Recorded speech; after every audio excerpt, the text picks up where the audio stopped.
ఏలియా ఆనోకు మరణించలేదంటే మరి యేసుక్రీస్తు వారి కంటే వీళ్ళు గొప్పవాళ్ళ? మరణమును రుచి చూడక బ్రతుకు నరుడెవడు అంటున్నాడు. ఈ ఆత్మకు కూడా మరణం ఉన్నది. ఒకడు కొత్తగా జన్మించాలి అంటాడు. అయ్యా, శరీరాన్ని చంపేవాడికి భయపడొద్దు, శరీరమును ఆత్మను కూడా చంపగలిగిన దేవునికి భయపడండి అయ్యా అంటాడు.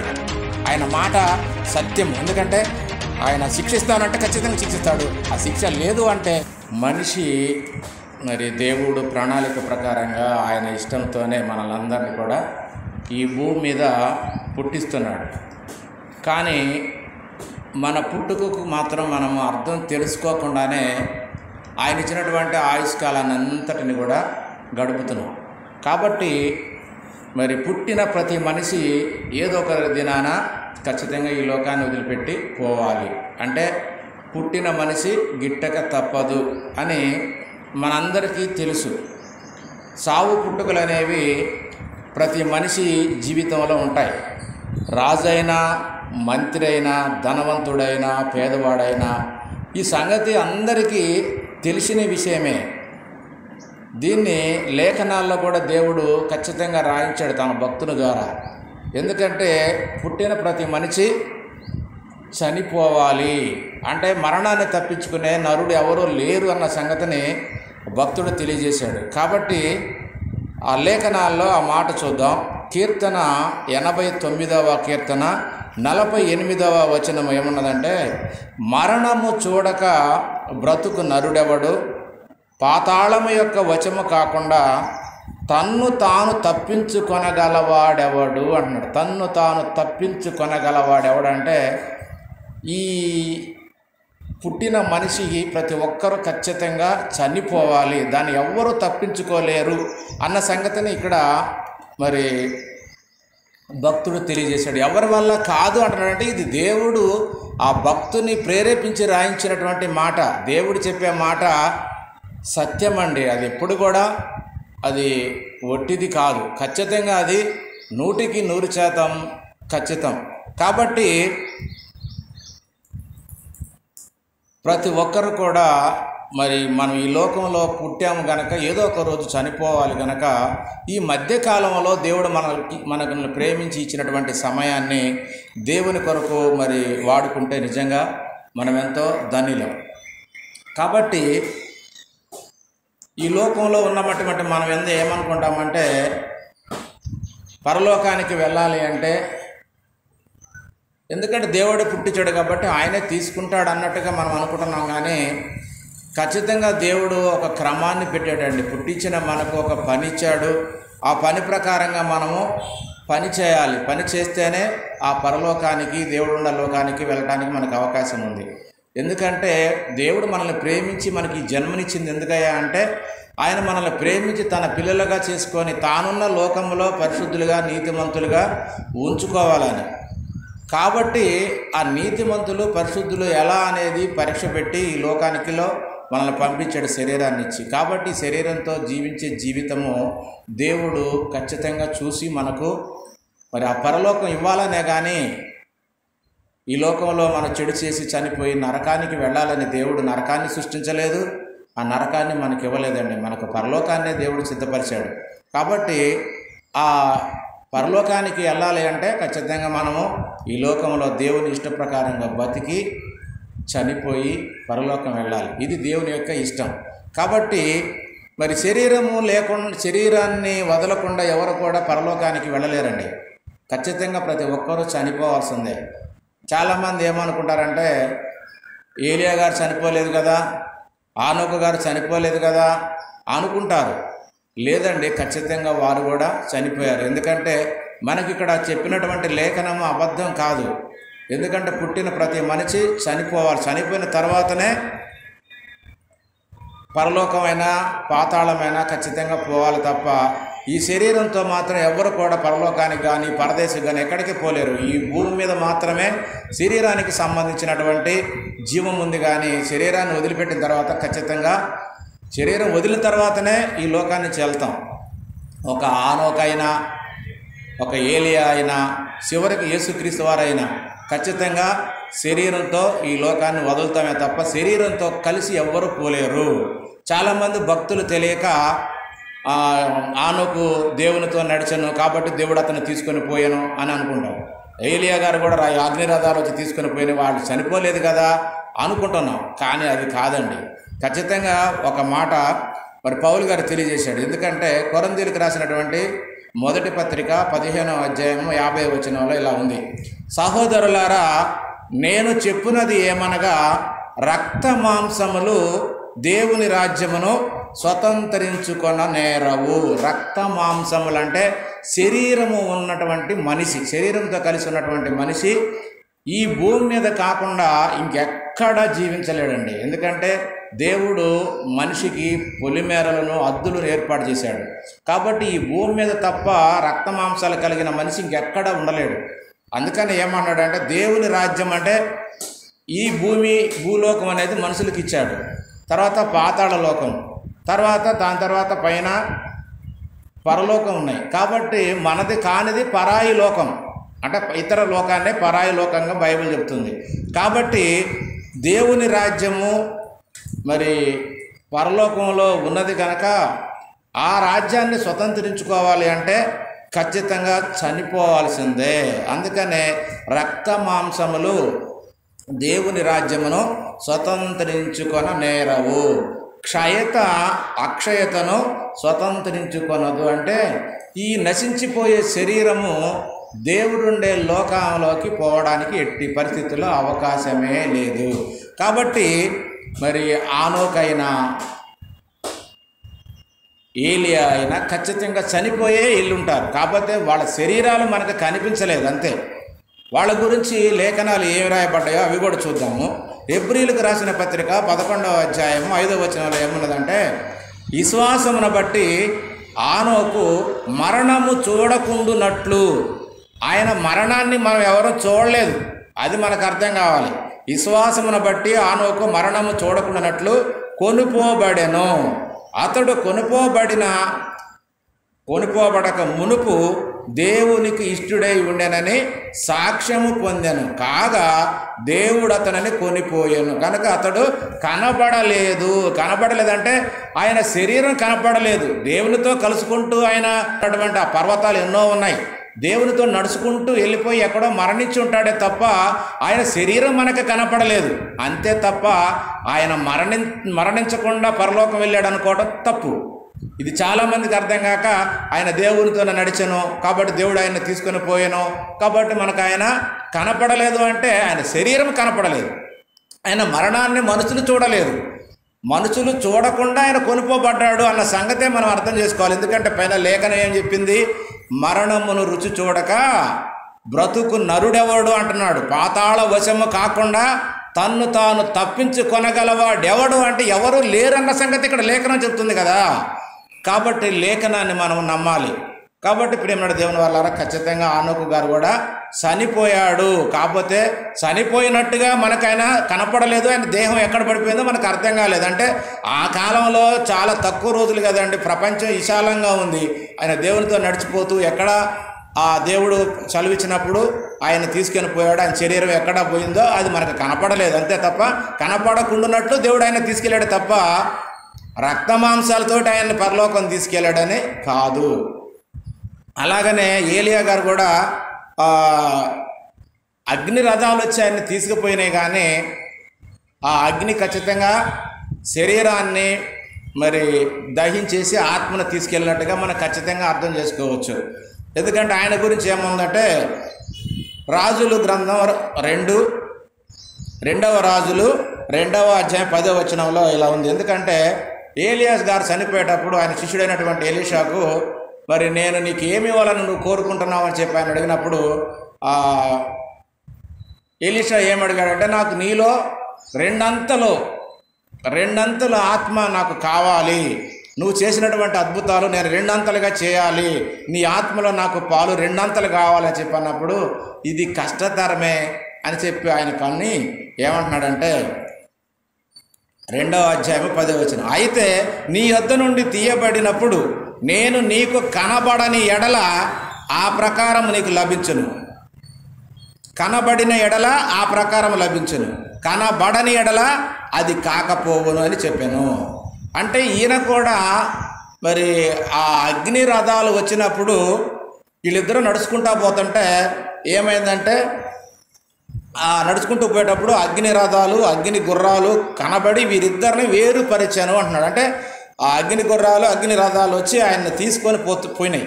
కాబట్టి ఆయన తీసుకుని రథం మీద తీసుకొని పోయేటప్పుడు ఆయన ఖచ్చితంగా ఆ శరీరము కాలిపోయే ఉంటుంది. ఆత్మ మాత్రమే పరలోకానికి ఆరోహణమై, పరలోకానికి కూడా కదా ఆరోహణమాయన అని ఉంటుంది. ఆరోహణం అంటే క్రింది భాగములకు పోయిననే మాట మనకు లేఖనాల్లో ఉంటుంది. ఆరోహణం అంటే పైకి పరలోకం వెళ్ళిపోయాడు, దేవుని దగ్గరికి వెళ్ళిపోయాడు అని కాదు. ఆయన పాతాళంలోకే వెళ్ళాడు. చనిపోయిన ప్రతి ఒక్కరు కూడా మొట్టమొదట పాతాళానికి వెళ్ళాలి. మనకు లేఖనం చదువుకున్నాం కదా, పాతాళం అంటే భూమి కింద ఉండేటువంటి పరదైసు, అందులోనే నరకము ఉన్నది, పరదేశం ఉన్నది. కాబట్టి భూమి కిందికి వెళ్ళాలి. చనిపోయిన ప్రతి ఒక్కళ్ళు పాతాళానికి వశం కావాలి, పాతాళం యొక్క అధికారంలోకి వెళ్ళిపోవాలి. ఆ మాట అదే, పాతాళ వశము కాకుండా తన్ను తాను తప్పించుకొనగలవాడు ఎవడు అంటే ఎవడు లేడు అన్న సంగతి మనకు అర్థం కావాలి. కాబట్టి మరి ఆయన వీళ్ళిద్దరు నడిచిపోతూ ఉన్నప్పుడు ఏమైందంటే సుడిగాలి చేత ఆకాశమునకు ఆరోహణమాయను అనే మాట మరి అక్కడ రాయబడింది. ఆరోహణమాయను అనగా ఆరోహణం అంటే ఏమిటో మనకు కొత్త నిబంధనలో పౌలు గారు తెలియజేస్తాడు. ఆరోహణం అంటే ఎఫెసీయులకు రాసిన పత్రిక 4:9 ఆరోహణమాయన అనగా ఆయన భూమి యొక్క క్రింది భాగమునకు దిగననే అర్థం ఇచ్చుచున్నది కదా అంటాడు.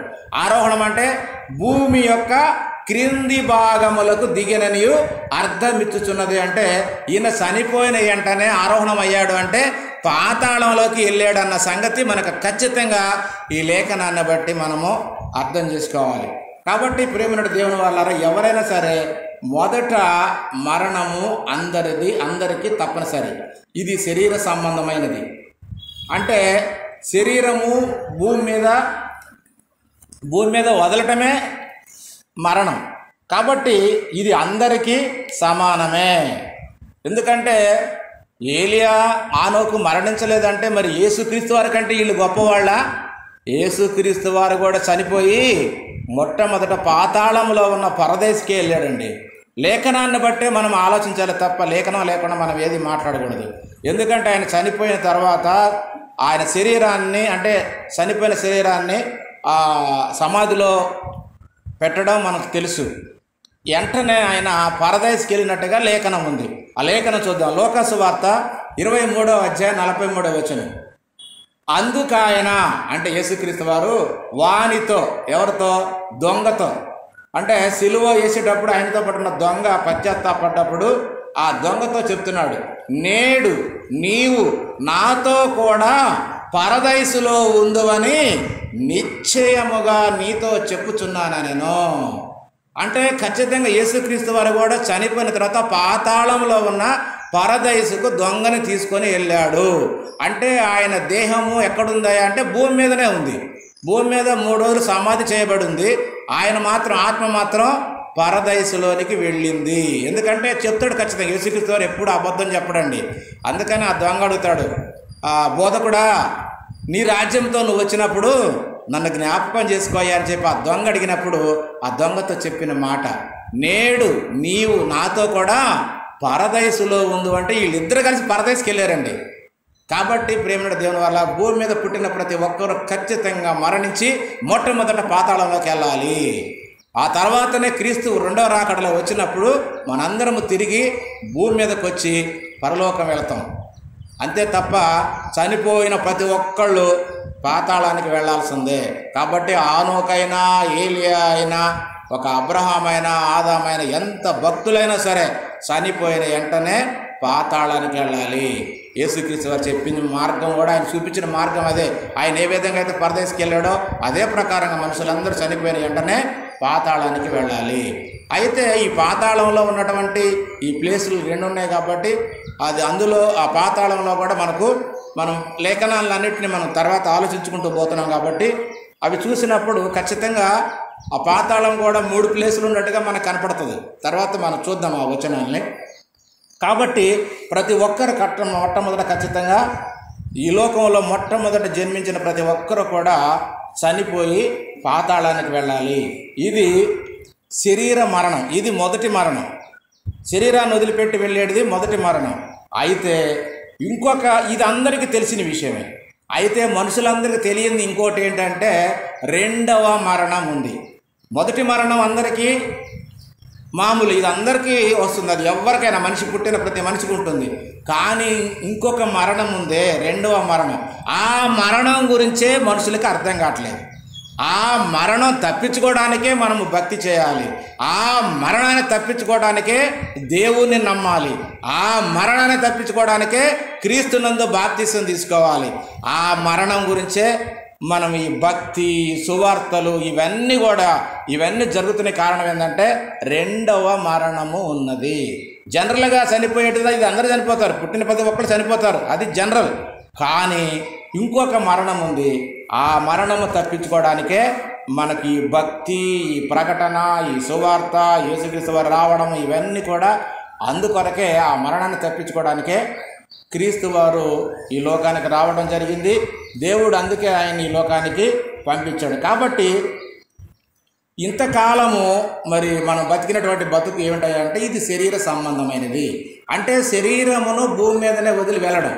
అంటే ఈ శరీరాన్ని ఇంతకాలం నడిపించినది, బ్రతికించినది ఏదో ఒక శక్తి. దీన్నే బైబిల్ భాషలో ఏమంటారంటే ఆత్మ. అంటే ఈ శరీరాన్ని ఇంతకాలం బతికించి, నడిపించి, నవ్వించి, బాధపెట్టి, కోపగించి అన్ని విషయాలు కూడా ఈ శరీరంలో ఆ ఆత్మ శక్తి ఉండే ఇవన్నీ జరిగించింది. ఎప్పుడైతే ఈ శక్తి పోతుందో, ఈ ఆత్మ అనే శక్తి పోతుందో, ఇక మనము మరణించినట్టే లెక్క. కాబట్టి మరి ఇంతకాలం శరీరంలో ఉండి జీవించిన ఆత్మని ఏమంటామంటే జీవాత్మ. అంటే ఇంతకాలం మనల్ని ఈ శరీరాన్ని బతికించి నడిపించింది ఏంటంటే జీవాత్మ అనే మాట మనకు బైబిల్లో, మనకు ఆదికాండంలో ఉంటుంది. కాబట్టి శరీరము పుట్టింది, శరీరము చచ్చినది, అయిపోయింది. మొదటి పుట్టుక, మొదటి మరణం అయిపోయింది. అయితే ఈ శరీరంలో నడిపించిన ఆత్మ ఉన్నది కదా, ఇప్పుడు దీనికి కూడా మరణం ఉన్నది. ఆత్మకు కూడా మరణం ఉన్నది. మరణం అంటే మరణానికి గుణం ఏంటంటే వేదన, బాధ. మనం మరణించేటప్పుడు చాలా బాధపడతాం కదండి చివరిలో, అందరూ తెలుసు కదా. కాబట్టి ఇక్కడ మరణం అంటే ఇది శరీరం ఇద్దరు వదిలిపెట్టిపోయినట్టు కాదు. ఆత్మ మరణం ఏంటంటే శ్రమ, బాధ, అగ్నిలో దేవుడు కాలుస్తాడు మనల్ని. ఇది రెండవ మరణంగా చెప్పబడింది. కాబట్టి ఈ మరణాన్ని తప్పించుకోవడమే మనిషికి ఉన్నటువంటి జ్ఞానానికి మూలం.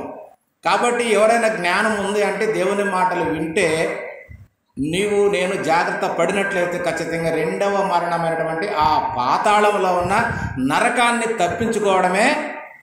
అంటే తప్పించుకోవడం అంటే ఆత్మ నరకంలో పడకుండా పరదేశంలోకి వెళ్ళి క్షేమంగా మరి యేసుక్రీస్తు వారు వచ్చినప్పుడు తిరిగి మరలా బతికింపబడి దేవుడుండే పరలోకానికి పోవడం కొరకే దేవుడు అన్ని విధాలుగా ఆయన ఆది నుండి ప్రవక్తల ద్వారా చెప్పుకుంటూ వస్తున్నాడు. కాలం పరిపూర్ణమైనప్పుడు ఆయన కుమారుణ్ణి పంపించి ఆయన ద్వారా సమస్తాన్ని మనకు బోధించి చెప్పాడు. కాబట్టి ఆయన అన్ని విషయాలు చెప్పకుండా ఏది చేయలేదు, అన్నీ చెప్పుకుంటూనే వచ్చాడు. కాబట్టి ఆ ఆత్మను కాపాడుకోవడమే ఈ రోజున దేవుని పిల్లలైనటువంటి మనందరికీ కావలసినటువంటి ముఖ్య విషయం. ఆ ఆత్మను కాపాడుకోలేకపోతే అది నిత్య నరకంలో ఎల్లప్పుడూ కాలాలండి.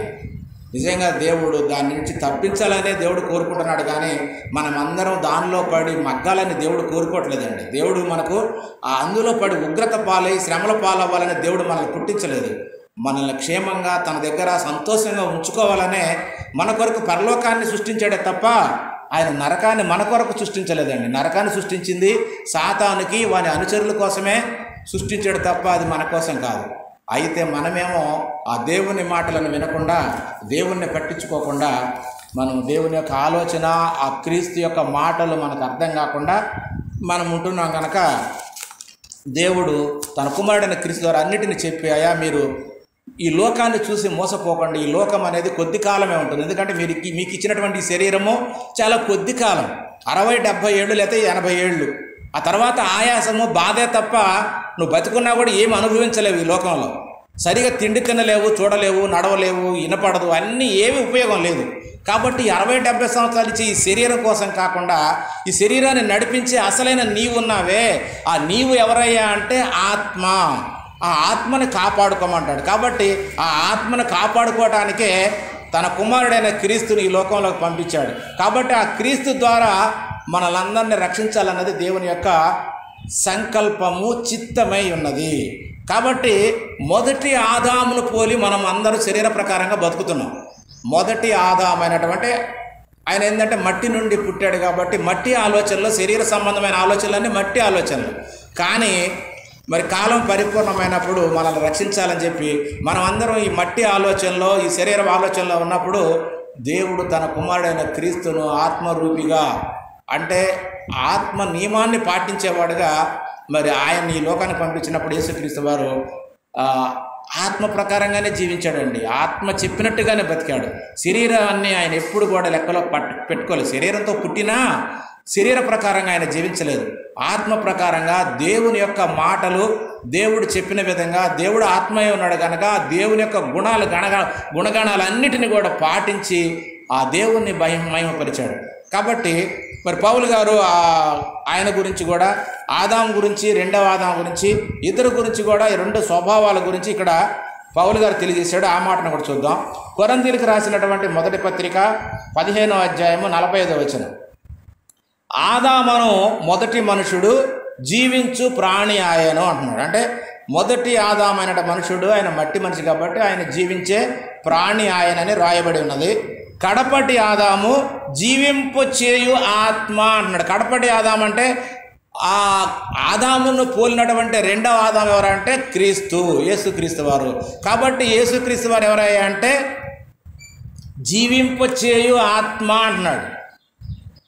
ఆయన ఆత్మ, ఆయనలో ఆత్మ ఉంది, ఈయనలో ఆత్మ ఉంది. ఆయనేమో మట్టి దేహాన్ని తెచ్చుకొని మట్టి నుంచే మట్టి ఆలోచనలతో బతికాడు ఆదాము గారు. ఆ ఆదామును పోలి మనమందరం కూడా ఈ లోకంలో మట్టి ఆలోచనలనే ఆలోచిస్తున్నాం.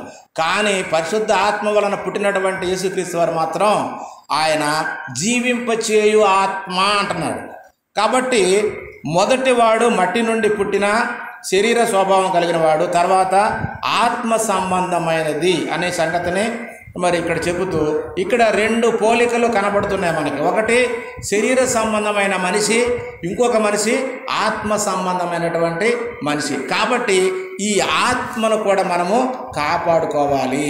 శరీరం ఏ విధంగా అయితే జన్మించిందో అలాగనే ఆత్మ కూడా తిరిగి జన్మించాలి. మనం మట్టి శరీరంలో ఉన్న నడిపించేటువంటి ఈ శరీరం కూడా తిరిగి జన్మించాలి అన్న సంగతి ఆ దేవుని కుమారుడైన యేసుక్రీస్తు వారు ఈ భూమి మీదకి వచ్చి చెప్పినటువంటి మాట. కాబట్టి మనము తిరిగి మరలా జన్మించాలంటే ఈ మట్టి స్వభావాన్ని వదిలేసి ఆత్మ స్వభావాన్ని ధరించుకొని తిరిగి దేవుని మాటల వలన, ఆ మాటలు విని ఆ మాటల సత్యాన్ని గ్రహించి తిరిగి ఆత్మీయంగా అంటే వాక్య ప్రకారంగా తిరిగి మనందరం మళ్ళా బతకాలి. అలా క్రీస్తు మాటలు విని క్రీస్తు చెప్పినట్టుగా మనం బాప్తిసం తీసుకొని రక్షణలోకి ఉంటే ఇక ఈ రెండవ మరణం మనల్ని ఏమీ చేయదు అన్న సంగతి మరి లేఖనాలలో యేసుక్రీస్తు వారు తెలియజేశాడు. కాబట్టి ఆ మాట కూడా చూద్దాం. యోహాను గారు రాసినటువంటి సువార్త 5వ అధ్యాయము 24వ వచనం. నా మాట విని నన్ను పంపిన వాని యందు విశ్వాసముంచువాడు నిత్య జీవము కలవాడు అంటున్నాడు. నా మాట విని నన్ను పంపిన వాని ఏంటంటే దేవుని యందు విశ్వాసం ఉంచువాడు నిత్య జీవము కలవాడు. అంటే నిత్యము జీవిస్తాడే తప్ప వాడు ఇంకెప్పుడు మరణించాడు. వానికి లేదు. పాతాళంలో ఉన్నటువంటి ఆ పాతాళం అనేది మనిషి మీద అధికారం చేయదు. ఎవరికి?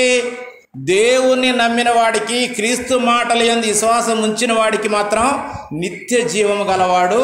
వాడు తీర్పులోనికి రాక మరణములో నుండి జీవములోనికి దాటి ఉన్నాడని మీతో నిశ్చయముగా చెప్పుచున్నాను అంటున్నాడు. అంటే మరణంలో నుంచి జీవంలోకి దాటాలంటే ఏ మరణం అనుకుంటున్నారండి? అందరికీ వచ్చే మరణం కాదండి ఇది. అందరికీ సాధారణంగా చనిపోతున్నాం కదా, అందరూ చనిపోతారు. ఆ మరణం గురించి ఇక్కడ చెప్పటం లేదు.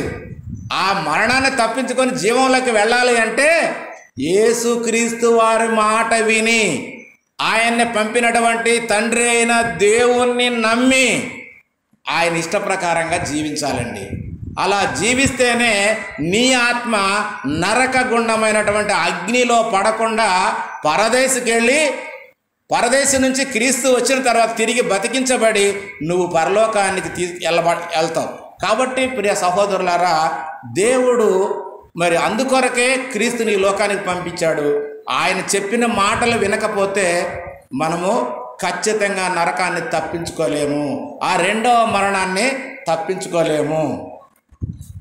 కాబట్టి యేసుక్రీస్తు వారు ఇంకా బోధిస్తూ ఏం చెప్తాడంటే, ఒకడు కొత్తగా జన్మించాలి అంటాడు. మళ్ళా జన్మించాలి. మనం పుట్టలేదా అంటే, తల్లిదండ్రులు పుట్టాం, పెరుగుతున్నాం, పెళ్లి చేసుకున్నాం, అన్నీ చేస్తున్నాం. ఈ పుట్టుక గురించి చెప్పట్లేదండి. ఆయన ఇంకేమన్నాడంటే, చూద్దాం, లేఖనాన్ని చూద్దాము. యోహాను గారు రాసిన సువార్త 3వ అధ్యాయం 3వ వచనంలో యేసుక్రీస్తు వారు ఏమంటున్నాడంటే, అందుకు యేసు అతనితో, ఒకడు కొత్తగా జన్మించితేనే. మరి మొట్టమొదటి జన్మించాంగా, ఇది జన్మ కాదా? ఇది శరీర జన్మ అండి. ఇంకొక జన్మ కావాలంటున్నాడు మనిషికి. ఏమిటి? ఒకడు కొత్తగా జన్మించితేనే దేవుని రాజ్యంలో ప్రవేశింపలేడని నీతో నిశ్చయముగా చెప్పుచున్నాను. అంటే శరీర మూలముగా జన్మించినది శరీరమును, ఆత్మ మూలముగా జన్మించినది ఆత్మయునై ఉన్నది అంటున్నాడు. అంటే మనిషిలో 2 పోలికలు, 2 క్రియలు, 2 స్వభావాలు ఉన్నట్టుగా మనకు అర్థం అవ్వట్లేదండి. కాబట్టి మొట్టమొదట స్వభావం ఏంటంటే శరీర పోలిక, ఆదాము పోలికతో పుట్టాము. రెండవ స్వభావం ఏంటంటే ఆత్మ పోలిక. అందుకనే ఆత్మ ద్వారా మళ్ళా జన్మించాలి అన్నాడు. ఆత్మ అంటే దేవుడే ఆత్మ అండి. ఆయన మాటలన్నీ ఆత్మ సంబంధమైనవి. ఆ మాటలన్నీ విని ఆ మాటల ప్రకారంగా మన జీవితాన్ని నడిపించుకోవడానికి ఎవరైతే ఇష్టపడతారో, ఆ దేవుని మాటల ప్రకారంగా బతకాలని ఎవరైతే ఇష్టపడతారో వాళ్ళందరూ ఆత్మ మూలంగా జన్మించిన వారుగా దేవుడు ఇక్కడ సెలవిస్తున్నాడు. కాబట్టి అది ఎలా అంటే బాప్తిసం ద్వారా జరుగుతుంది. కాబట్టి ఒకడు నీటి మూలముగా ఆత్మ మూలముగా తిరిగి జన్మించాలి. ఇది రెండవ జన్మ. కాబట్టి ఈ విధంగా జన్మించిన వాడికి ఇక రెండవ మరణమైనటువంటి ఆ నరకగుండము వీడిని ఏమీ చేయలేదు. ఆ నరకానికి ఉన్నటువంటి శక్తి రెండోసారి అంటే ఆత్మీయంగా జన్మించినటువంటి వ్యక్తి మీద అధికారము ఉండదు. దాన్ని తప్పించుకోవాలంటే యేసుక్రీస్తు వారి దగ్గరికి రావాలి, ఆయన చెప్పిన మాటలు వినాలి, ఆయన చెప్పిన మాటల ప్రకారంగా ఆయన పంపినటువంటి ఆ తండ్రి అయిన దేవుణ్ణి విశ్వసించి తీరాలి. అప్పుడు మాత్రమే నీవు నేను ఈ రెండవ మరణమైనటువంటి ఆ నరకగుండా నుంచి మనము తప్పించుకోగలము. కాబట్టి ప్రేమనాటి దేవుని వాళ్ళారా, మనము మరి ఎవరైనా సరే ఖచ్చితంగా క్రీస్తు మాటలు విని క్రీస్తునందు ఉంటే మనలందరినీ కూడా దేవుడు ఏమంటున్నాడంటే నూతన సృష్టి అంటున్నాడు. మనందరం నూతనంగా మళ్ళా మొట్టమొదటి సృష్టిలో పుట్టాము, దాని గురించి చెప్పట్లేదు. రెండవది నూతన సృష్టి అని పౌలు గారు చెప్తాడు ఒక మాట, అది కూడా చూద్దాము. కొరింథీయులకు రాసినటువంటి 2వ పత్రిక 5వ అధ్యాయం 17వ వచనం, కాగా ఎవడైనను క్రీస్తునందున్న ఎడల వాడు నూతన సృష్టి. నూతన సృష్టి అంటే కొత్తగా మళ్ళా పుట్టాలి అని, దేవుని వాక్యం వల్ల మళ్ళా మనం జన్మించాలి అన్న సంగతిని ఇక్కడ చెప్తున్నాడు.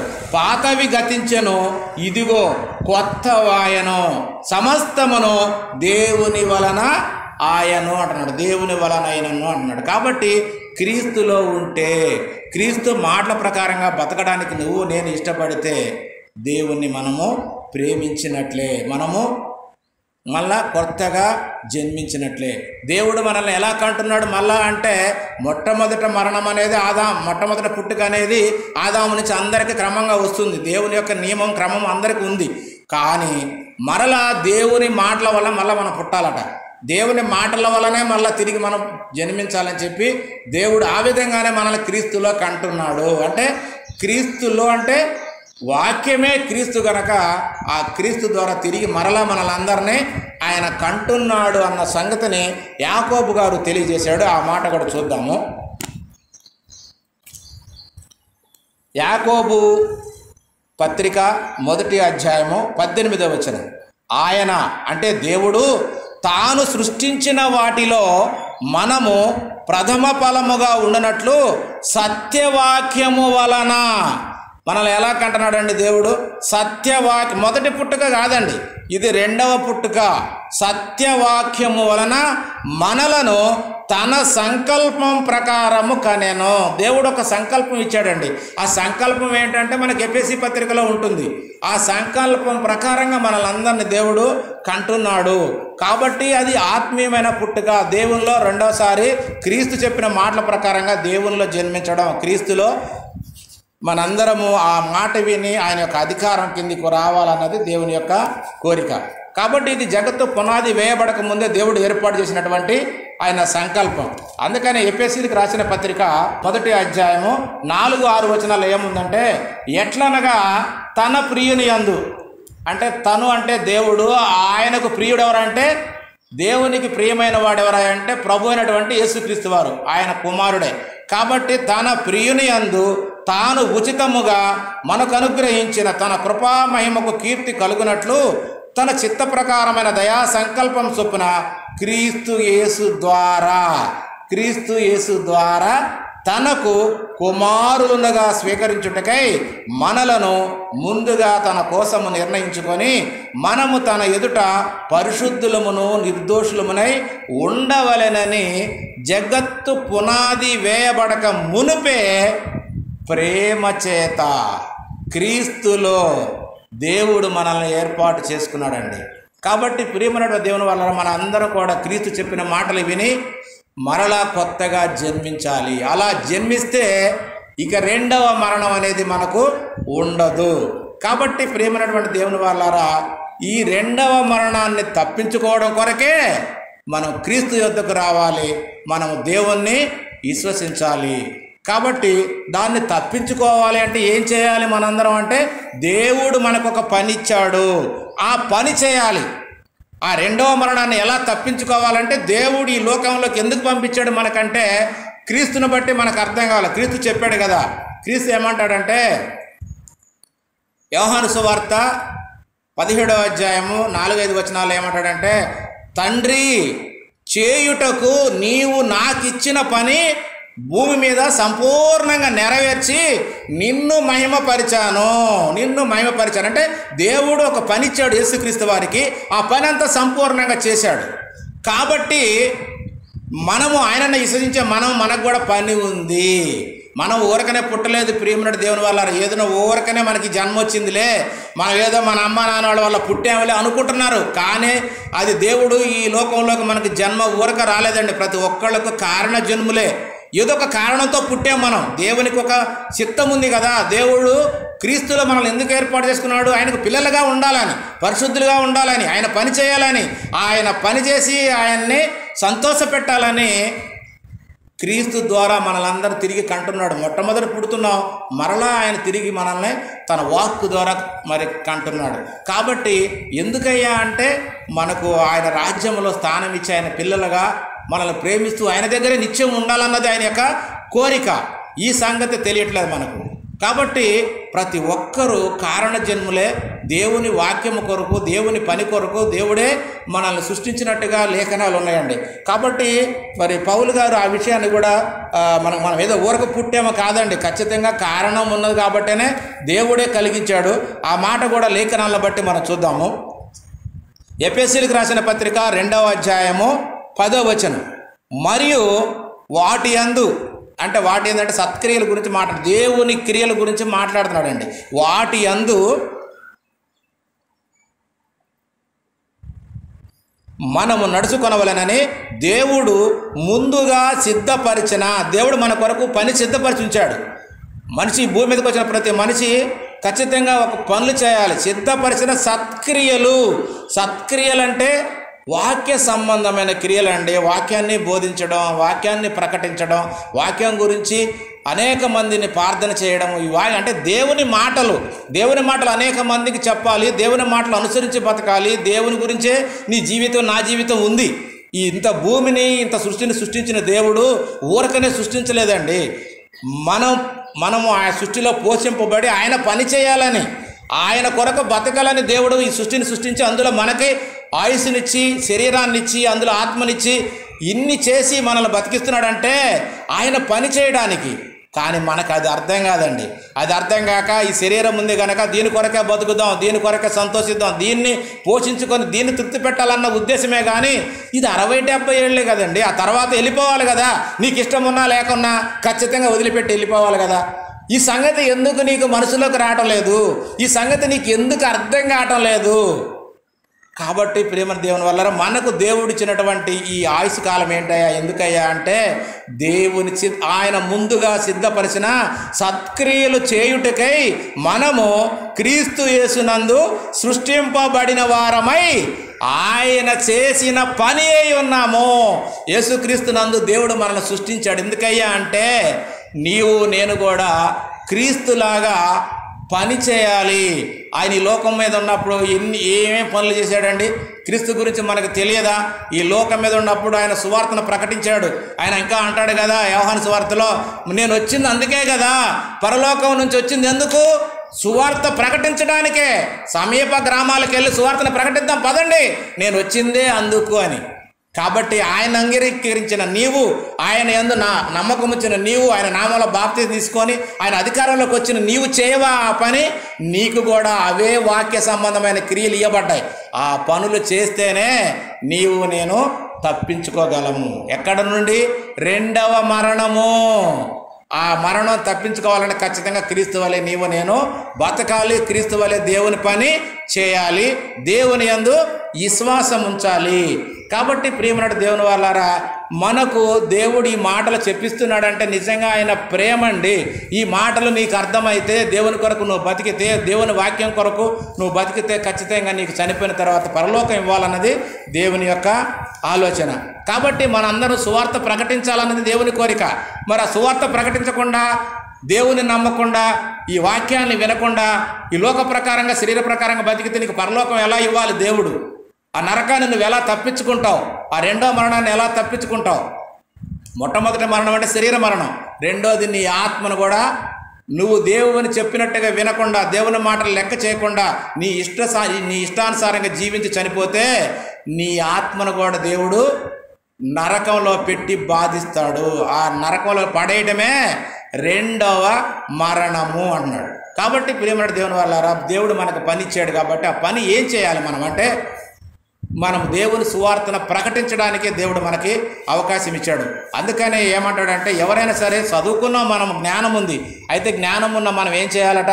మన సహోదరులకు మేలు చేయాలన్న సంగతి మరి లేఖనాల్లో రాయబడ్డాయి. కాబట్టి ఆ మాటలు చూద్దాము. ఎందుకంటే మేలు చేయనెరిగి కూడా చేయకపోతే పాపం కలుగుతుంది అంటాడు. మేలంటే ఏంటండి?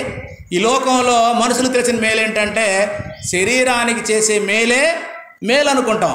అంటే శరీరానికి బట్టలు ఇవ్వడం, శరీరానికి ఆహారం పెట్టడం, శరీరం ఉండటానికి ఇల్లు కట్టించడం, ఇవే మేలు అనుకుంటున్నాం. కానీ అసలైన మేలు నీవు అనుకునే ఆత్మను కాపాడటమే అసలైన మేలండి. ఎందుకంటే ఈ మేలు, శరీర మేలు అనేవి అందరూ చేస్తారు. రాజకీయ నాయకులు చేస్తారు, డబ్బున్న వాళ్ళు చేస్తారు, ఎంతో సహృదయం మంచి హృదయం ఉన్న వాళ్ళు చేస్తారు. ఎందుకంటే అనాథులకు భోజనాలు పెట్టడం, బట్టలు ఇవ్వడం, ఇల్లు ఇవ్వడం, డబ్బులున్న ప్రతి ఒక్కళ్ళు చేయగలుగుతారు. అలాగే మరి అధికారులు కూడా చేయగలుగుతారు. వాళ్ళందరూ చేయగలరు. కానీ నీ ఆత్మను నరకంలో పడకుండా కాపాడగలిగేది మాత్రం ఒకే ఒక్కడు, ఆయనే ప్రభు అయినటువంటి యేసుక్రీస్తు వారు. కాబట్టి ఆయన చెప్పినట్టుగా మనము కూడా మేలు చేయాలని చెప్తున్నాడు. అంటే ఏంటి?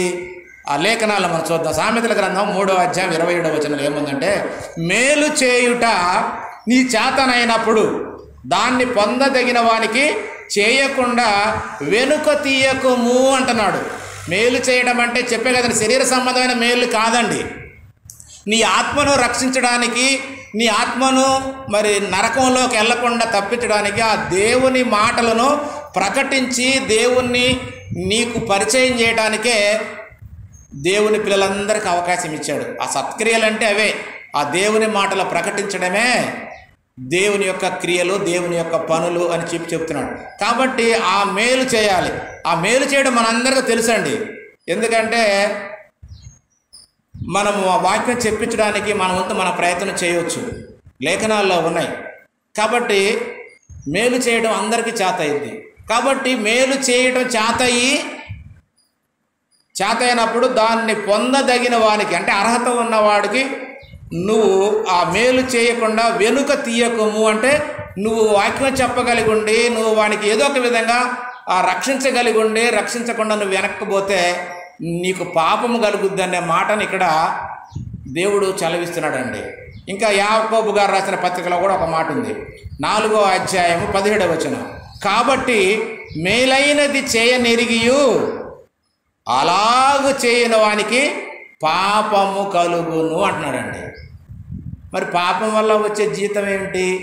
మరణము. అంటే అది రెండవ మరణం, మామూలు మరణం కాదండి, ఇది అందరికి వచ్చింది. నువ్వు పాపం చేసినా పుణ్యం చేసినా మొట్టమొదటి మరణం అనేది కామన్. అయితే ఇక్కడ ఏమిటన్నాడంటే మేలైనది చేయనెరిగియు అలాగు చేయని వానికి పాపము కలుగును అంటున్నాడు. పాపం అంటే పాపం వస్తే దానివల్ల వచ్చేది మరణము అంటున్నాడు. ఏ మరణం? నరక గుండము. నీ ఆత్మను కూడా నరకంలో పడేసి అగ్నిలో పడేసి కాల్చేటువంటిది. కాబట్టి ఆ నరక గుండం అనేది పాపం వల్ల వస్తుంది. కాబట్టి ఆ పాపము లేకుండా ఉండాలంటే మనం ఏం చేయాలి? సువార్తను ప్రకటించాలి, దేవుని ఇష్ట ప్రకారంగా బతకాలి. దేవుడెంత మంచివాడో, దేవుడెంత నీతిమంతుడో, దేవుడెంత దయగలవాడో, దేవుడెంత దీర్ఘశాంతము ఓర్పు ఉన్నాయో అలాంటి గుణగణాలన్నీ నీవు నేను కూడా పొందుకొని అలా బతికితేనే చచ్చిన తర్వాత నీ ఆత్మకు క్షేమం ఉంటుంది. లేకపోతే నీ ఆత్మను కూడా తీసి నరకంలో పడేసి బాధించే శక్తి దేవునికి ఉంటుంది. అందుకనే లోకసువార్తలో అంటాడు యేసుక్రీస్తు వారు, అయ్యా శరీరాన్ని చంపేవాడికి భయపడొద్దు, శరీరమును ఆత్మను కూడా చంపగలిగిన దేవునికి భయపడండి అయ్యా అంటాడు. మీరు శరీరాన్ని చంపేవాడికి భయపడతారు, ఎవడన్నా కొడతాడంటే భయపడతారు, అమ్మో పాము వస్తుందంటే భయపడతారు, వాడు ఏదో చేస్తాడంటే భయపడతారు. కానీ అది శరీరం ఒకళ్ళు నువ్వు చంపకపోయినా నువ్వు కొట్టకపోయినా ఏదో ఒక రోజున ఖచ్చితంగా చచ్చిపోతుంది. దాని గురించి భయపడబాకండి అయ్యా. మరి భయపడాల్సింది దేనికయ్యా? శరీరాన్ని ప్లస్ ఆత్మను రెండిటిని నరకములో వేసి చంపగలిగిన వాడు, బాధ పెట్టగలిగిన వాడు దేవుడు. కాబట్టి నువ్వు దేవునికి భయపడు సహోదరా, దేవుణ్ణి నమ్ము, దేవుని యందు భయపడు. దేవుడంటే భయం లేకుండా ఈ లోకంలో ఉన్నదే పెద్ద గొప్ప అనుకుంటే నిన్ను నీవే మోసం చేసుకుంటావు. దేవుడు ప్రేమించి ఎందుకయ్యా ఆయన మాటలు చెప్పిస్తున్నాడంటే నిన్ను నరకంలో పోవడం దేవునికి ఇష్టం లేదు. నువ్వు ఆ నరకాన్ని తప్పించుకోవాలంటే ఖచ్చితంగా దేవుడు చెప్పినట్టుగా బతికితే నీకు పరలోక ప్రాప్తి ఇస్తానంటున్నాడయ్యా. దాన్ని తప్పించుకోవడానికి ఈ లోకంలో కొద్ది కాలం దేవుని ఇష్ట ప్రకారంగా బతికితే నువ్వు నష్టపోయేది ఏమున్నది? చక్కగా దేవుని రాజ్యానికి వెళ్ళే అవకాశం దొరుకుతుంది కదా. కాబట్టి ప్రియ సహోదరులారా, ఈ లోకమే శాశ్వతం అనుకోని దేవుని పని చేయకపోతే పాపం కలుగుతుంది అంటున్నాడు. కాబట్టి ఆ పాపం కలగకుండా ఉండాలంటే ఏం చేయాలట? మనము సువార్తను ప్రకటించాలి. అంటే యేసుక్రీస్తు వారు సువార్తను ప్రకటించాడు కదా, ఆయన అధికారం కిందకు వచ్చిన మనము, ఆయన నామంలో బాప్తిసం తీసుకున్న మనం కూడా సువార్త ప్రకటించాలి. అందుకనే పౌలు గారు ఏమంటాడంటే రోమీలకు రాసిన పత్రిక 10వ అధ్యాయం 17వ వచనం, కాగా వినుట వలన విశ్వాసము కలుగును, వినుట క్రీస్తుని గురించిన మాట వలన కలుగును అంటున్నాడు. అంటే వినడం వలన విశ్వాసం కలుగుతుంది. ఒక మనిషికి విశ్వాసం ఎలా కలుగుతుంది అంటే వినడం వల్ల. ఆ వినడం కూడా ఏ మాట అంటే క్రీస్తుని గురించినటువంటి మాట. అంటే ఆ క్రీస్తు ఎంత మంచివాడో, ఆయన చేసినటువంటి త్యాగం ఏమిటో, ఆయన సిలువలో ఎందుకు మరణించాడు, ఆయన తిరిగి ఎందుకు లేపబడ్డాడు, ఆయనకి మనకున్న సంబంధం ఏమిటి, ఇవన్నీ ఆ క్రీస్తుని గురించినటువంటి మాట వలన మనుషులకు విశ్వాసం వస్తుంది అన్న సంగతి ఇక్కడ చెప్తున్నాడు. కాబట్టి అలా చెప్పాలి అంటే మరి ఈయన నేర్చుకోవాలి, ఆ వాక్యం వినాలి, ఆ వాక్యాన్ని చెప్పించడానికి మరి దేవుని పిల్లలందరూ సహకారం కావాలి. కాబట్టి ప్రతి ఒక్కరు కూడా దేవుని పని చేయాలి అన్నది ఇక్కడ పౌలు గారు తెలియజేస్తున్నాడు. కాబట్టి ప్రతి ఒక్క విశ్వాసికి, ప్రతి ఒక్క దేవుని పిల్లలకు ఈ బాధ్యత ఉన్నది. అదే 15వ వచనం కూడా ఏమన్నాడంటే ప్రకటించువారు లేకుండా వారు ఎట్లు విందురు, ప్రకటించువారు పంపబడని ఎడల ఎట్లు ప్రకటించుదురు, ఇందు విషయమై ఉత్తమమైన వాటిని గురించి సువార్త ప్రకటించు వారి పాదములు ఎంతో సుందరములైనవి అంటున్నాడు. అంటే ఈ సువార్త చేసేది దేవుని సేవకులైతే ఈ సేవకులకు సహకారులుగా విశ్వాసులు ఉండాలి. దేవుని పిల్లలుగా ఉండడానికి ఎవరైతే బాప్తిసాలు తీసుకుంటారో వాళ్ళందరూ కూడా ఈ సేవకునికి మరి సువార్త ప్రకటించడానికి వారికి ఏదో ఒక విధంగా సహాయం చేయాలి. ఆర్థికంగా సహాయం చేస్తావో, మాట ద్వారా చేస్తావో, క్రియల ద్వారా ఏదో ఒక విధంగా నువ్వు సహాయం చేస్తే అది ఖచ్చితంగా మరి దేవునికి చేరుతుంది. కాబట్టి ప్రియమైనటువంటి దేవుని వారలారా, దేవుని పని చేస్తున్నాము అంటే ఖచ్చితంగా నువ్వు నేను ప్రతి ఒక్కరు కూడా ఆ దేవుని పనిలో ఉండాలంటే ఆ ప్రకటించడానికి మనం అందరం కూడా ఆయనని మనం దేవుని సేవకులందరినీ ప్రకటన కోసం విశ్వాసులైన మనందరం కూడా మరి ఖచ్చితంగా ఆ సువార్త పనిలో పాల్గొనాలి అన్న సంగతి మనకు అర్థమవుతుంది. ఎందుకంటే ఆ విధంగా మనము సువార్తను ప్రకటించడానికి ఏమి చేయకుండా మరి అది మేలు చేయగలిగి ఉండి ఆ సువార్త పంపించేటువంటి భాగ్యాన్ని మనము పొందుకొని అర్హత ఉన్నా కూడా ఆ మేలు చేయకుండా, సువార్త ప్రకటించేటువంటి పని చేయకుండా అలాగూ చేయగలిగి ఉండి చేయకపోతే శ్రమ పాపము అంటున్నాడు. కాబట్టి ఈ విధంగా ఉంటే మనము ఈ లోకాన్ని ఆశించి సాతాను యొక్క ఆలోచనలో ఉండి మనము దేవుని యొక్క ఆలోచనలను వదిలిపెట్టేసి సాతాను యొక్క ఆలోచనలో ఉంటున్నామన్న సంగతి మనం అర్థం చేసుకోవాలి. అట్లా సాతాను క్రియలు చేసినట్లయితే వాడి దురాశల ప్రకారంగా నీవు నేను మరి ఈ లోకంలో జీవించినట్లయితే ఖచ్చితంగా మనం కూడా సాతానుగాడుకు నిర్మించినటువంటి ఆ నరక గుండంలో ఆ రెండవ మరణానికి మనము పోతామన్న సంగతిని దేవుడు తెలియజేస్తున్నాడు. కాబట్టి ప్రియమైన దేవుని వల్ల ఖచ్చితంగా ఆయన మనల్ని శిక్షిస్తాడు. ఎందుకంటే మనం కొన్ని లేఖనాలు చూసినప్పుడు ఖచ్చితంగా ఆయన పూర్వకాలంలో జరిగిన విషయాలు మనం చూసినప్పుడు మనకు ఖచ్చితంగా అర్థమవుతుంది. మరి కొన్ని మాటలు చూద్దాం. ఎందుకంటే ఆయన చెప్పిన మాటలు వినకపోతే ఖచ్చితంగా భూమి మీద ఉన్నప్పుడు కూడా ఆయన శిక్ష ఖచ్చితంగా వస్తుంది. అందుకని ఆ శిక్ష నుంచి తప్పించుకోవడానికే యేసుక్రీస్తు వారిని ఈ లోకంలోకి పంపించాడండి. కాబట్టి పూర్వం ఉన్నటువంటి వారిని కూడా దేవుడు వదిలిపెట్టలేదు. ఆయన ఖచ్చితంగా ఆయన మాట సత్యము. ఎందుకంటే ఆయన శిక్షిస్తానంటే ఖచ్చితంగా శిక్షిస్తాడు. ఆ శిక్ష లేదు అంటే ఆయన నమ్ముకున్నామంటే ఆ శిక్ష నుంచి మనం తప్పించబడతాం. మరి కొన్ని వచనాలు చూద్దాం. ఎందుకంటే పూర్వం ఉన్నటువంటి వారిని కూడా దేవుడు శిక్షించాడా లేదా అనేది లేఖనాలు మనం చూద్దాము. పేతురు రాసిన 2వ పత్రిక 2వ అధ్యాయము 2:4 దేవదూతలు పాపము చేసినప్పుడు దేవుడు వారిని విడిచిపెట్టక పాతాళమందలి కటిక చీకటి గల బిడములోనికి త్రోసి తీర్పుకు కావలిలో ఉంచబడుటకు వారిని అప్పగించాను. అంటే దేవదూతల పాపం చేసినప్పుడు వాళ్ళని వదిలిపెట్టలేదండి. అలాగే 5వ వచనంలో ఏమన్నాడంటే, మరియు ఆయన పూర్వకాలమందున్న లోకమును విడిచిపెట్టక భక్తిహీనులు సహవాసం మీదికి జలప్రళయమును రప్పించినప్పుడు నీతిని ప్రకటించిన నోవాహును మరి 7 కాపాడాను అంటున్నాడు. అంటే అప్పుడు కూడా దేవుని యొక్క ఆలోచన ఖచ్చితంగా మరి నెరవేర్చాడండి. అలాగనే ఇంకా ఏమంటున్నాడంటే 6వ వచనం కూడా, మరియు సోదోమ గోమొర్రా పట్టణములను భస్మం చేసి ముందుకు భక్తిహీనులకు వారికి వాటిని దృష్టాంతములుగా ఉంచుటకై వాటిని నాశనము విధించి దుర్మార్గుల కామ వికార విక్తమైన నడవడి చేత బహు బాధపడిన నీతిమంతుడగు లోతును తప్పించెను అన్నాడు. కాబట్టి ప్రియమైన దేవుని వారలారా, మనము దేవుడు చెప్పినట్టుగా వినకుండా మన ఇష్టానుసారంగా శరీర ప్రకారంగా జీవించినట్లయితే ఖచ్చితంగా వారికి జరిగినట్లే మనకు కూడా జరుగుతుంది. ఎందుకంటే పూర్వము దేవదూత తప్పు చేస్తే వాళ్ళని వదిలిపెట్టలేదు, నోవహు కాలంలో జలప్రళయమైనప్పుడు ఆ భక్తిహీనుల్ని వదిలిపెట్టలేదు, అలాగే సోదొమ గొమొర్రాలో కామ వికారమైన శాస్త్రం చేసినటువంటి వారిని వదిలిపెట్టలేదు. కాబట్టి మనల్ని కూడా దేవుడు ఈ రోజున వదలడండి. మనం ఆయన చెప్పిన మాటల ప్రకారంగా క్రీస్తు చెప్పినట్టుగా బతకపోతే మనల్ని కూడా వదలడు. కాబట్టి మనకు వచ్చేది ఏంటయ్యా అంటే రెండవ మరణమైనటువంటి నరక గుండం వస్తుంది. ఎవరికి ప్రాప్తిస్తుంది అయ్యా అని అంటే మరి ప్రకటన 21వ అధ్యాయం 8వ వచనంలో ఇలా ఉన్నాయి. ఎవరెవరికి వస్తుంది నరక గుండం అంటే అలాంటి వారి లిస్ట్ ఇక్కడ ఉంది, చదువుతున్నా వినండి.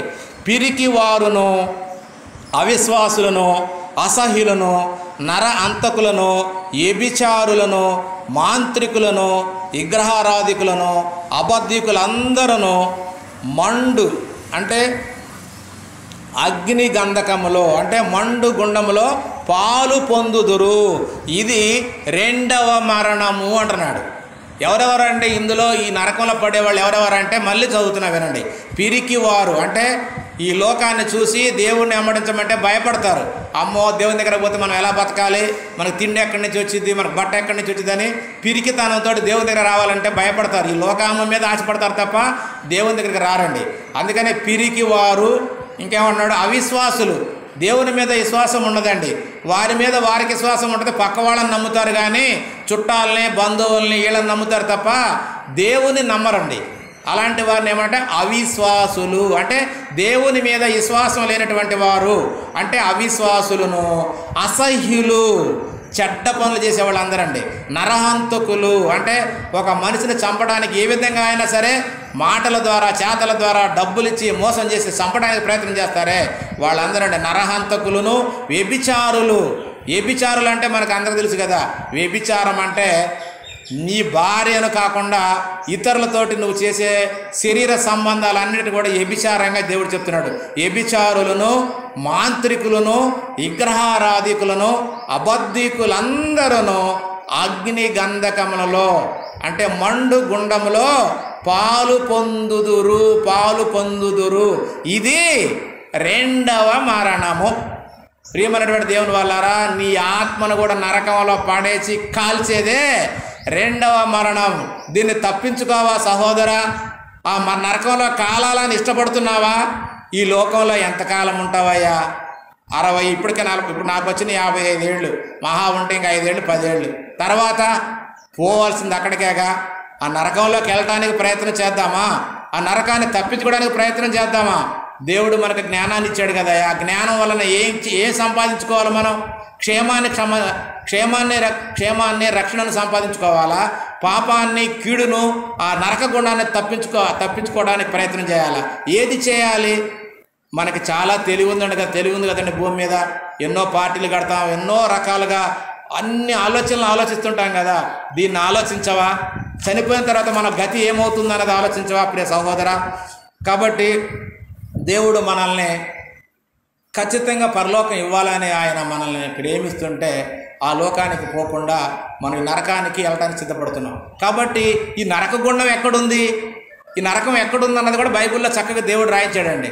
కాబట్టి ఎక్కడి నుండి భూమి మీదకి వచ్చాము, ఎక్కడి నుంచి పాతాళానికి వెళ్తున్నాం, ఇవన్నీ వివరాలు ఉన్నాయి. ఆ విషయాన్ని కూడా మనము పౌలు గారు రాసినటువంటి రోమపత్రికలో ఒక విషయం చూద్దాం. రోమపత్రిక 10వ అధ్యాయము 6-7 వచనాల్లో ఇలా ఉంది. అయితే విశ్వాసమగు నీతి ఈలాగు చెప్పుచున్నది, ఎవడు పరలోకములోనికి ఎక్కిపోవును అనగా క్రీస్తును క్రిందికి తెచ్చుటకు, లేక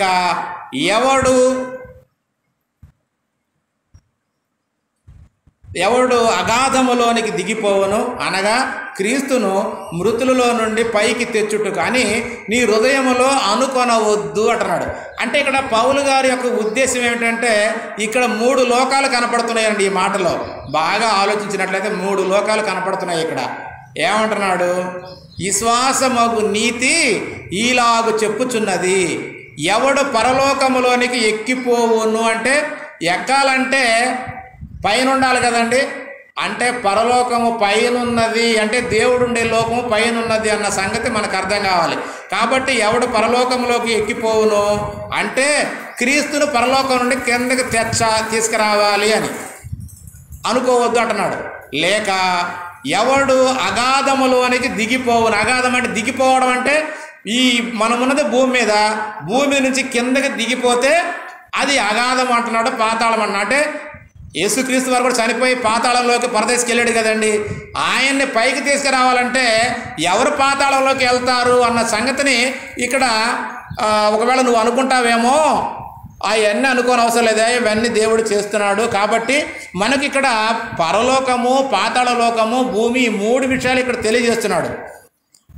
అందుకనే ఎవడు అగాధములోనికి దిగిపోవును అనగా క్రీస్తును మృతులలో నుండి పైకి తెచ్చుటకు అని నీ హృదయములో అనుకోవద్దు అంటున్నాడు.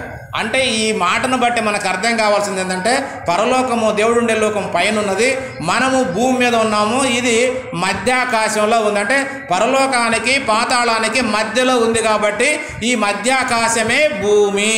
మనం భూమి మీద ఉంటున్నాం. దీనికి ఆధారం ఏమీ లేదు. ఈ భూమి మధ్యాకాశంలో తిరుగుతూ ఉంది, సూర్యుడు చుట్టూ తిరుగుతుంది. కాబట్టి ఇది మధ్యాకాశంలో ఉంది. అంటే పైనేమో పరలోకము, కిందేమో పాతాళ లోకము. ఈ మధ్యాకాశంలో భూమి తిరుగుతూ ఉంది. మనం భూమి మీద ఉన్నాము. కాబట్టి ప్రియమైన దేవుని వాళ్ళారా, చనిపోయిన తర్వాత పాతాళము కింద ఉందన్నమాట. ఈ మాటను బట్టి మనము అర్థం చేసుకోవాలి. మనం ఉన్నది ఎక్కడ? భూమి, దానికి పైన పరలోకము, దానికి కింద అగాధము లేక పాతాళము అంటున్నాడు. కాబట్టి ప్రియమైన దేవుని వాళ్ళారా, ఈ పాతాళం ఎక్కడుందనే మాట మనకు భూమి కింద ఉన్నదని ఈ మాటను బట్టి అర్థం చేసుకోవాలి. ఇంకా యెహెజ్కేలు గ్రంథంలో ఒక మాట ఉంది, అది కూడా చూద్దాం. 32వ అధ్యాయం 18వ వచనం.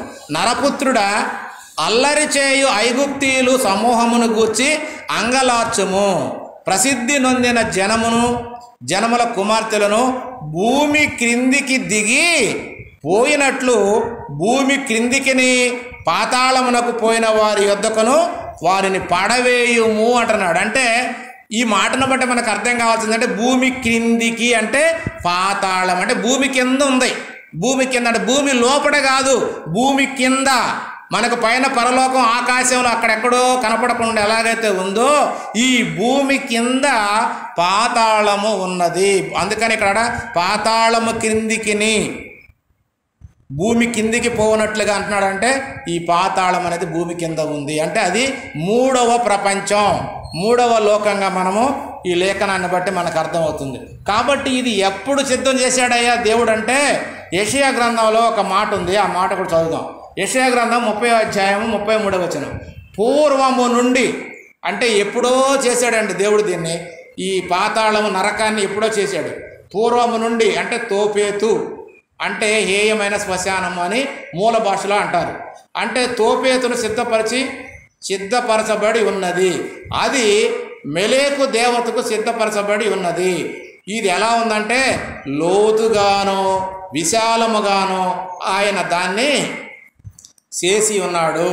అది అగ్నియు విస్తారమైన కాష్టములను కలిగి ఉన్నది. గ్రంథక ప్రవాహం వలె యెహోవా ఊపిరి దాన్ని రగులుబెట్టును.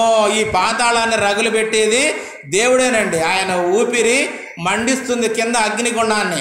ఆ అగ్నిగుండాన్ని తప్పించుకోవాలి సహోదరా. అది ఎలా ఉందట? లోతుగా ఉందట, విశాలంగా ఉందట, విస్తారమైన కాష్టములు అంటే కాలుతూ ఉంటాయి. భూమి మీద చనిపోయిన వాళ్ళు కాలుతుంటే చూస్తుంటాం కదండి, దాన్నే కాష్టం అంటారు. అవి అనేకమైనవి ఆత్మలు కాలుతూ ఉంటాయి. ఆ 2వ మరణమైన అగ్నిగుండంలో కూడా ఇక్కడ శరీరాన్ని కాలుతుంటే మనం చూస్తుంటాం, కట్ల మీద పెట్టి కాలుతుంటారు శరీరాన్ని, అది బూడిదేదా కాలుతుంటాం కదా.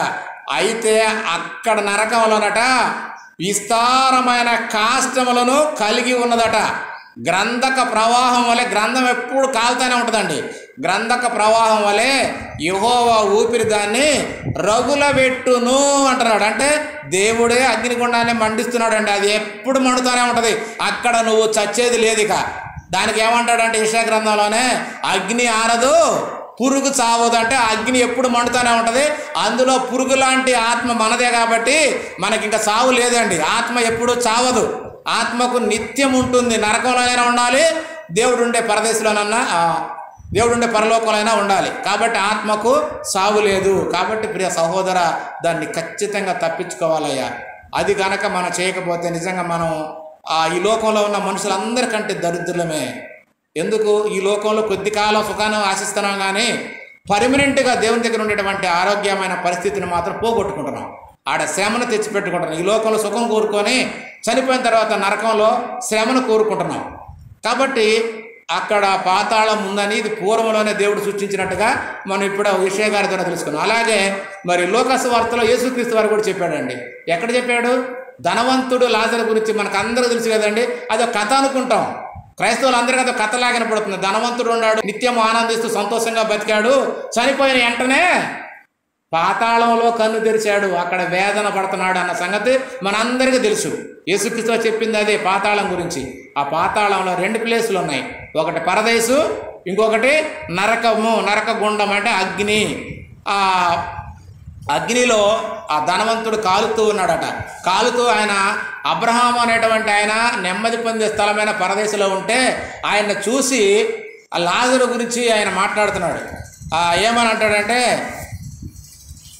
అబ్రహామా, అయ్యా, ఈ నరక యాతన నేను పడలేకపోతున్నా, నీ దగ్గర ఉన్నటువంటి ఆ లాజరును అయ్యా నా నాలుక పిడసగట్టుకుపోతుంది, అగ్ని వేదన తట్టుకోలేకపోతున్నాను, ఆయన్ని పంపించి ఆయన వేలు కొనతో ఒక చుక్క దాహం నా నోట్లో వేపియ్యా అంటే ఆయన అంటాడు, అయ్యా నీవు భూమి మీద అలా బతికావు కాబట్టి అది నీకు న్యాయము, నీకు అదే శిక్ష ఖరారు, అది రైటు.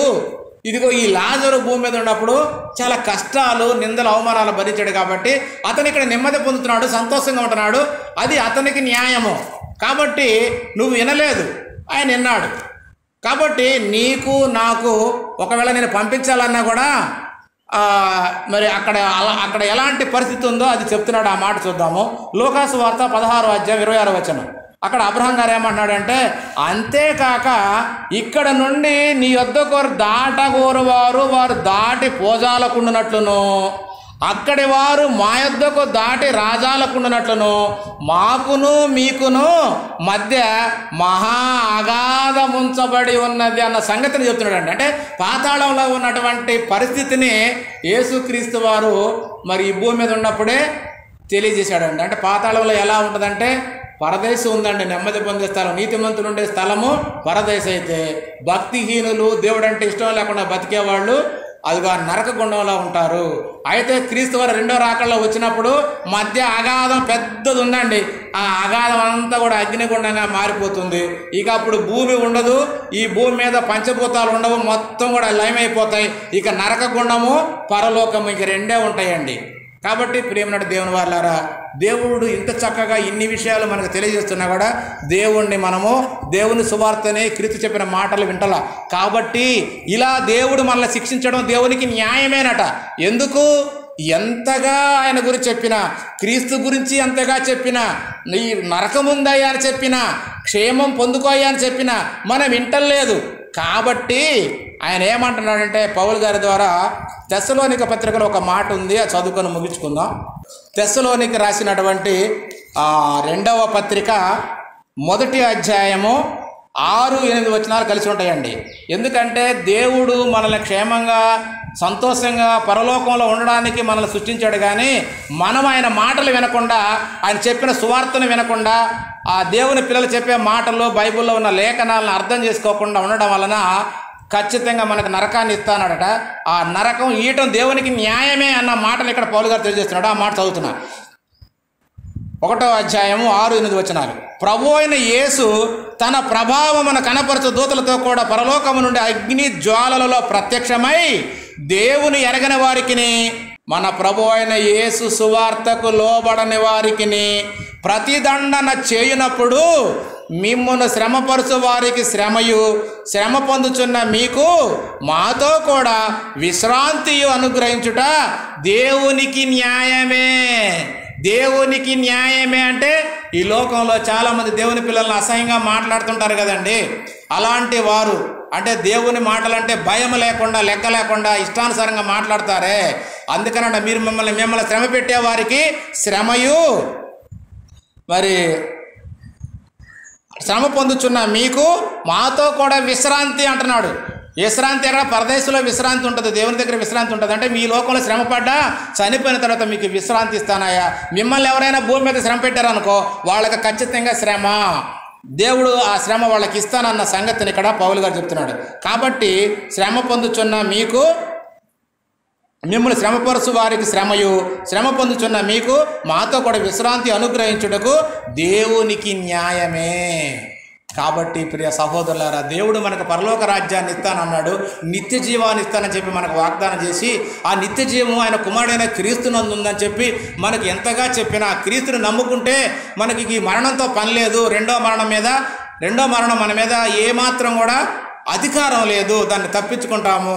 అదే చెప్తున్నాడు జాన్ గారు రాసినటువంటి పత్రికలో 5వ అధ్యాయం 24లో, ఆయన మాట విని ఆయన పంపిన వాని యందు విశ్వాసం ఉంచేవాడికి తీర్పులోనికి రాక మరణములో నుండి జీవములోనికి దాటి ఉన్నాడు అన్న సంగతి చెప్తున్నాడు. కాబట్టి ప్రియమైన దేవుని వారలారా, ఆయన మాటలు విన్న మనము ఆ మరణాన్ని, అంటే ఆ రెండవ మరణమైనటువంటి ఆ నరక గుండాన్ని తప్పించుకోవడానికి ఎందుకు ప్రయత్నం చేయట్లేదు?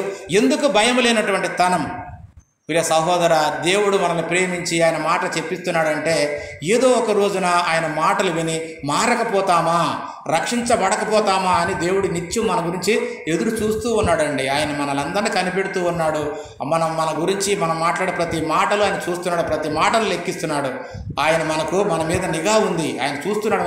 ఎందుకంటే మనల్ని ఏదో ఆయన ఉగ్రత పాలు చేసి నాశనంలో పెట్టడానికి కాదు, మనల్ని రక్షించి తన యొద్దకు తీసుకోవాలనేది దేవుని యొక్క ఉద్దేశం.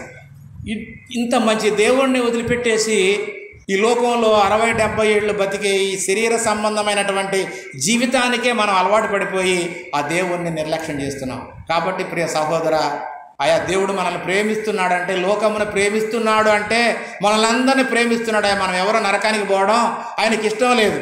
అందుకే క్రీస్తు రెండవ రాకడ ఆలస్యం అవుతుంది. ఎందుకు? ఆయన ఎవ్వరూ నశించి నరకానికి వెళ్ళడం ఆయనకి ఇష్టం లేక మనందరి ఎడల దీర్ఘశాంతాన్ని వహిస్తున్నాడు. ఇంకా నా పిల్లలు మారుతారేమో, ఇంకా సువార్త చెప్పిస్తే, ఇంకా దేవుని మాట, నా మాటలన్నీ తెలియజేస్తే ఆ మాట విని నమ్మి రక్షణ పొందుకుంటారేమో చెప్పి మనందరి పట్ల ఎవరు నశించడం ఆయనకి ఇష్టం లేక మన ఎడల దీర్ఘశాంతాన్ని కలిగి ఉన్నాడండి. ఇంత మంచి దేవుణ్ణి మనం పోగొట్టుకుంటే రేపు పొద్దున నరకాన్ని ఎలా తప్పించుకుంటావు సహోదరా? ఆయా దేవుడు మనల్ని ప్రేమించి మనకు చెప్తున్నాడంటే కేవలం నీవు నేను ఆ నరకంలో పడి ఆ నరక గుండాన్ని తప్పించుకోవాలి. నీ ఆత్మ క్షేమముగా దేవుడుండే రాజ్యంలో, పరలోకంలో దేవుని దగ్గర దేవుని కుమారుడిగా దేవుని వలె ఉండేటువంటి భాగ్యాన్ని సంపాదించుకోవడానికి ఈ లోకంలో ఇచ్చినటువంటి 60-70 సంవత్సరాల కాలమే దేవుడు మనల్ని ప్రేమించి ఇచ్చినటువంటి సమయం. ఈ సమయంలో నువ్వు జాగ్రత్త పడకపోతే సహోదర, సహోదరి, ఆ నరక గుండాన్ని తప్పించుకోలేమయ్యా. తెలివంటూ ఏదన్నా ఉంటే మనము ఆ నరకాన్ని తప్పించుకోవడానికి ప్రయత్నం ఈ భూమి మీద శరీరంలో సజీవంగా ఉన్నప్పుడే ప్రతి ఒక్కరూ ప్రయత్నం చేస్తారని ప్రభు పేరిట మనం చేస్తూ నేను ముగిస్తున్నాను. ప్రార్థన చేసుకుందాం.